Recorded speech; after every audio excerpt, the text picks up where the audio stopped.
मुअज़्ज़ज़ सामीन व सामिआत, ज़बान बहुत खतरनाक चीज़ है। नबी सल्लल्लाहु अलैहि वसल्लम हमेशा इसकी हिफाजत की तलक़ीन फरमाया करते थे कि ये वह ज़बान है जो झूठ बोलती है, जो गालियाँ बोलती है। ये वह ज़बान है जो ग़ीबत और चुगलियाँ किया करती है। इसके बावजूद ताज्जुब ही नहीं होता, या तो हम इसको गुनाह तक नहीं समझते हैं। ग़ीबत एक ऐसा गुनाह है कि इसमें हर कोई मुलव्विस है, मर्द हो या औरत, जवान हो या बूढ़ा, सब इस गुनाह कबीरा में लगे हुए हैं। इसलिए इस ग़ीबत के मौजू पर एक प्रोग्राम पेशे खिदमत है। सास और बहुएं और उनकी पड़ोसन, सास महरुम बी और उनकी पड़ोसन बदरुन निसा, बहुएं सुमैया और नजमा। तवज्जो की गुजारिश, अल्लाह ताला माफ फरमाए इस गुनाह अजीम से, आमीन।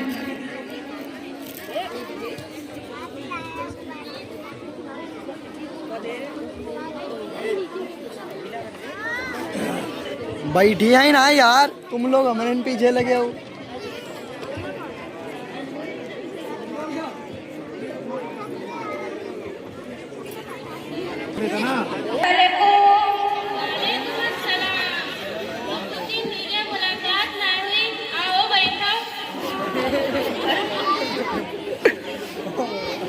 या कौन है बाजी? ये मेरी मेहमान रहीम है, ये लखीमपुर गांव से आई है। लखीमपुर। माशाल्लाह दीनी मालूमात अच्छी है इनका। अरे बाजी, हम तो बात बात में तुम्हारी खैरियत पूछना ही भूल गए। और बाजी बताओ, ठीक हो? अरे कहाँ खैरियत और कैसी खैरियत, जी रहन जैसे तैसे। तवज्जो से सुना। वक्त पूरा करके जाना है। अरे बाजी, अल्लाह ने तुमका का कमी दी है? अल्लाह पाक ने शाद व आबाद घर दिया, और तो और माशाअल्लाह बेटे की नौकरी भी अच्छी है, और सुबहान अल्लाह बहू तो कहने का है, अच्छी खासी पढ़ी लिखी और खिदमत गुजार। पूरे मोहल्ले में तो तुम्हारी बहू मेरी तो खूब तारीफ होती है।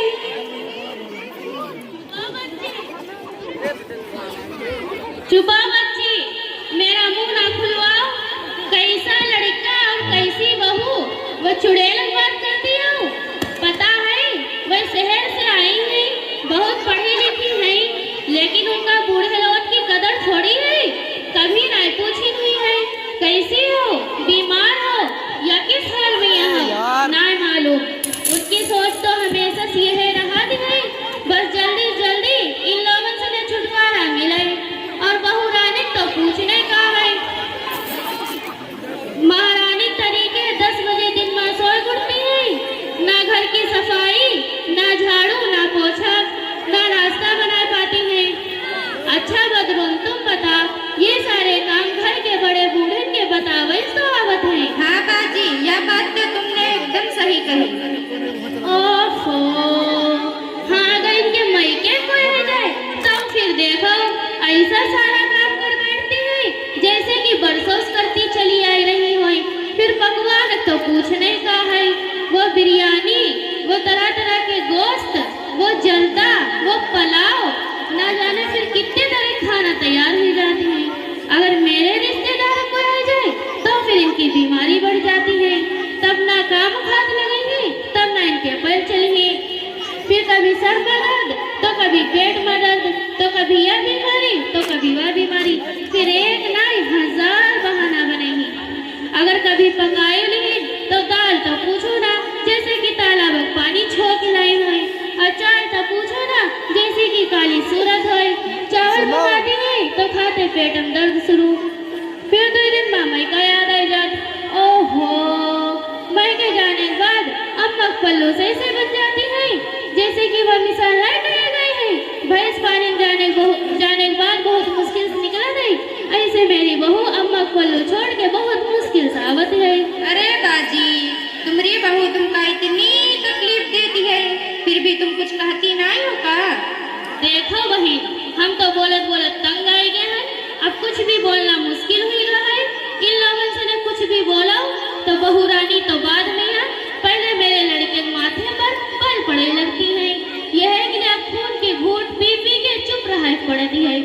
अरे बदरू, हम तो तुमका चाय पानी पूछे भूल गए, ये सब छोड़ो, चलो बैठक में चलो चाय पिए थे चलो। अरे बाजी, नाश्तक बात है तो कहे मैं भूल गई हूँ। अरे नाई बाजी, तुम पूछे तो हम बताए दिए।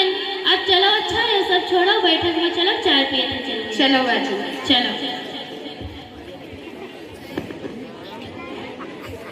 रोक दे। ये थी सास मेहरुन्निसा और उनकी पड़ोसन बदरुन्निसा, दिल खोल के ग़ीबत कर रही थी। अल्लाह ताला माफ फरमाए। चलिए देखते हैं हमारी समाज की बहुओं को वो अपनी सासों की कैसी तारीफें करती हैं।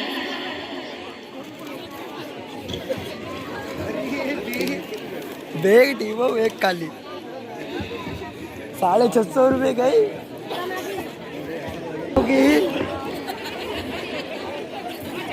अस्सलामुअलैकुम।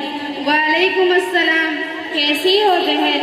क्या बताऊं बहन, ठीक भी हूँ और ठीक नहीं भी हूँ। अरे बहन, ये कैसी दो तरह की बातें कर रही हो बहन, मैं कुछ समझी नहीं। जब तक सर पर सास का साया हो नंद का बोझ, तब तक कैसा सुकून और कैसा चैन।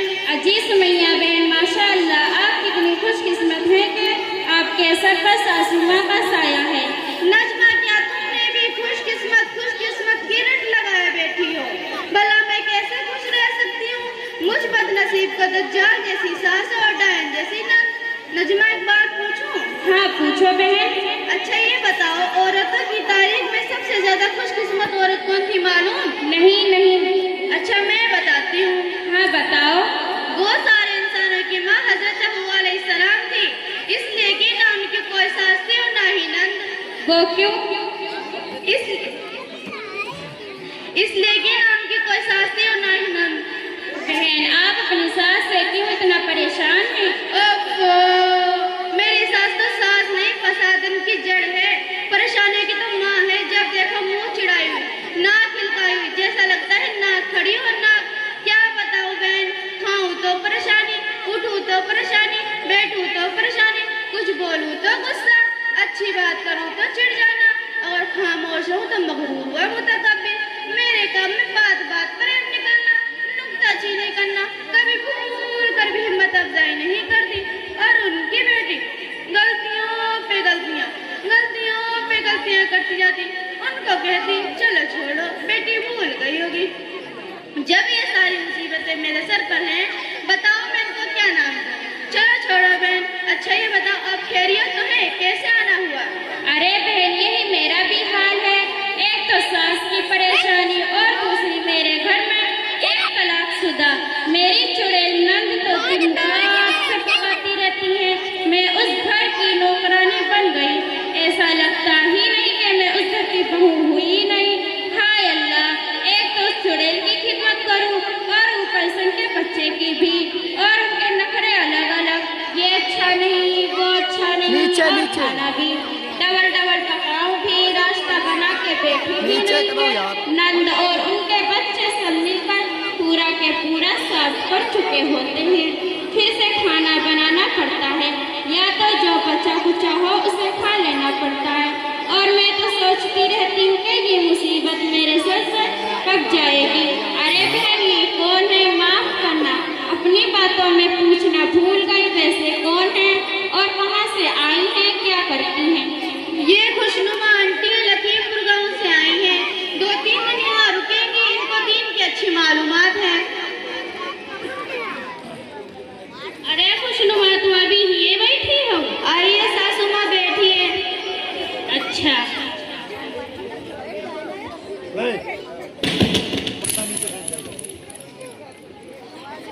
जी हाँ, मैं यहाँ सुबह से बैठी।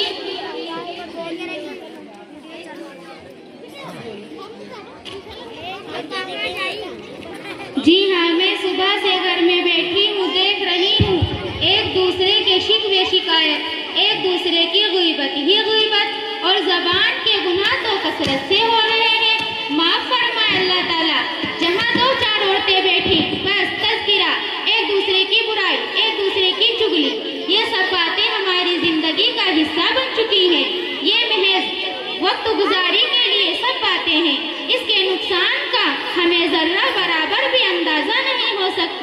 सुबह में मेहरुनापा की और उनकी पड़ोसन की बातों पे भी गौर किया और कुछ देर पहले आप लोगों की बातों पे भी गौर किया।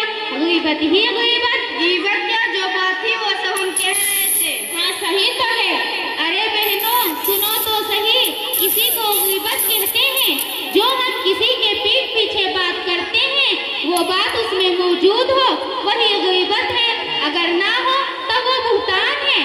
दोनों सूरतों में गुनाह लाजिम होता है, इसलिए इस गुनाह कबीरा से बचना हम सबको निहायत जरूरी है। कुरान और हदीस में इसकी बहुत सी वईदें आई हैं। कुरान करीम ने फरमाया है, क्या तुमको अपने मुर्दार भाई का गोश्त खाना पसंद है? क्या तुम्हें उसमें घिन नहीं आएगी? नबी करीम सल्लल्लाहु अलैहि वसल्लम ने फरमाया, इंसान को मुंह के बल या नाक के बल उनकी जबान की बातें ही गिराएंगी। ये तो हमें बहुत मामूली नजर आती है, लेकिन इसमें कज़्ब बहुत है। खुदा ना करे जिसको भी इसकी लत लग गए उसकी बर्बादी में कोई शक नहीं, क्योंकि जब हम किसी के पीठ पीछे बुराई करेंगे तो कयामत वाले दिन हमारी नेकियां उनको दे दी जाएंगी और हमारे नामा अमाल खाली हो जाएंगे, और अगर फिर भी कुछ हक बाकी रहा तो उनके गुनाह हमारे ऊपर लाद दिए जाएंगे। तो मेरी आँखें खोल दियो। हम इन सब बातन की हाँ जबान की लज्जत और वक्त गुजारी समझित रहा। अब हम वादा करे थन आगे से इंशाअल्लाह इन सब बातन की दूरी बनाए रखबा और न किसी की चुगली वगैरह करबा। अल्लाह मेरी तौबा। अरे खुशनुमा हमने तो पीठ पीछे बहुत बुराई करे हैं, अभी का हुई है। सबसे पहले अल्लाह के हुजूर तौबा करें और उस शख्स से माफी मांगे जिसकी आपने गीबत या चुगली या बुराई की, उससे माफी मांगे। अरे खुशनुमा तुमने तो हम लोगों को बड़े बहुत गुनाहों से बचाया, जज़ाकल्लाहु खैरा। खुशनुमा आंटी आपकी बात सुनकर मुझे बहुत एहसास हुआ। अल्लाह पाक आपको जज़ा खैर अता फरमाए। आइंदा से न मैं गिबत करूंगी और ना ही सुनूंगी। आपने आंखों पे लगी पट्टी खोल दी। अल्लाह पाक आपको जज़ा खैर अता फरमाए और न आपके इल्म में तरक्की दे। आमीन। सासू हमें माफ कर दीजिए, हमने आपकी बहुत बुराइयां की हैं। आंटी जी हमें माफ कर दीजिए, हमने आपकी बहुत बुराइयां की हैं। हाँ बिटिया हमको माफ कर दे। मुझे बड़ी खुशी हुई आप लोगों ने गलती मान ली। अल्लाह ताला हम सबको खुश रखे और इस गुनाह अजीम से बचाए। आमीन। अस्सलामु अलैकुम व रहमतुल्लाहि व बरकातुहू।